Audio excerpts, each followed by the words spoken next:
నరేంద్ర మోడీ గారి ప్రభుత్వం. నరేంద్ర మోడీ గారు ప్రధానమంత్రిగా బాధ్యత చేపట్టి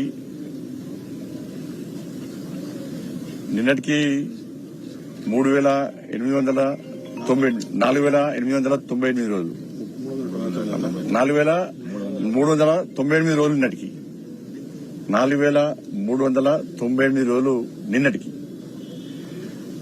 ఇది దాన్ని గతంలో నెహ్రూ గారు ప్రధానమంత్రిగా ఉన్నప్పుడు కూడా సేమ్ ఇన్ని రోజులు ఈ దేశాన్ని పాలించారు.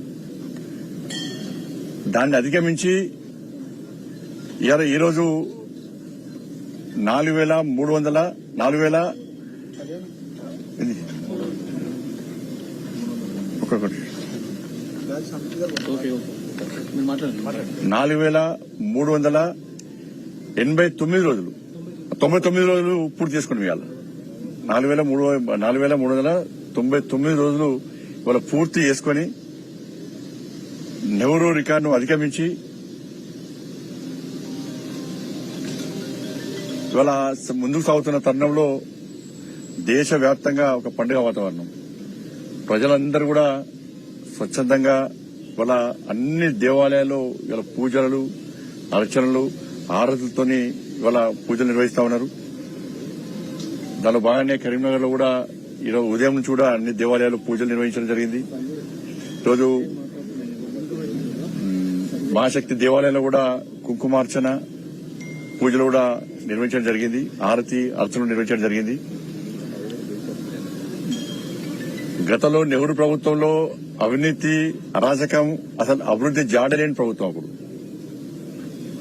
కానీ ఇన్ని సంవత్సరాలు, ఇన్ని రోజులు, నిరంతరం 12 సంవత్సరాలు ఏ అవినీతి మచ్చ లేకుండా దేశాన్ని అభివృద్ది చేసేటువంటి ప్రధానిగా ఉన్నటువంటి నరేంద్ర మోడీ గారికి నిండు నూరేళ్లు ఆయురారోగ్యాలు అందించాలని చెప్పి ఆ అమ్మవారిని వేడుకోవడం జరిగింది. అందరూ కూడా కోరుకుంటున్నాం వారు నిండు నూరేళ్లు ఆయురారోగ్యాలతో ఉండాలని చెప్పని. 2047 వరకు వారు ప్రధానిగా నిరంతరం కొనసాగాలని చెప్పి ఇవాళ ప్రతి భారతీయ జనతా పార్టీ కార్యకర్తతో పాటు ప్రతి భారతీయుడు కోరుకుంటున్నటువంటి ఒక అద్భుత సందర్భం ఇది. ఎందుకంటే ఈ దేశంలో 25 కోట్ల మందిని పేదరికం నుంచి ముందు బయటకు తీసుకొచ్చినటువంటి వ్యక్తి. జన్ధన్ ఖాతా విషయంలో గానీ, మరుగుదొడ్ల నిర్మాణం విషయంలో గానీ, నేషనల్ హైవేస్ గానీ, రైల్వేస్ గానీ, ఎయిర్వేస్ గానీ, గ్రామాల అభివృద్ది గానీ, కార్పొరేషన్, మున్సిపల్ అభివృద్ది గానీ, ఇవాళ అనేక సంక్షేమ పథకాలు గానీ, ఇవాళ చిట్ట చివరి వ్యక్తి కూడా సంక్షేమ పథకాలు అందేటటువంటి ఒక అంత్యోదయ సిద్ధాంతంతో ముందుకు సాగుతున్నటువంటి వ్యక్తి ఇలా నరేంద్ర మోడీ గారు. ఇలా బాబాసాహెబ్ అంబేద్కర్ స్ఫూర్తితో ఈ దేశాన్ని పాలిస్తున్న వ్యక్తి నరేంద్ర మోడీ గారు.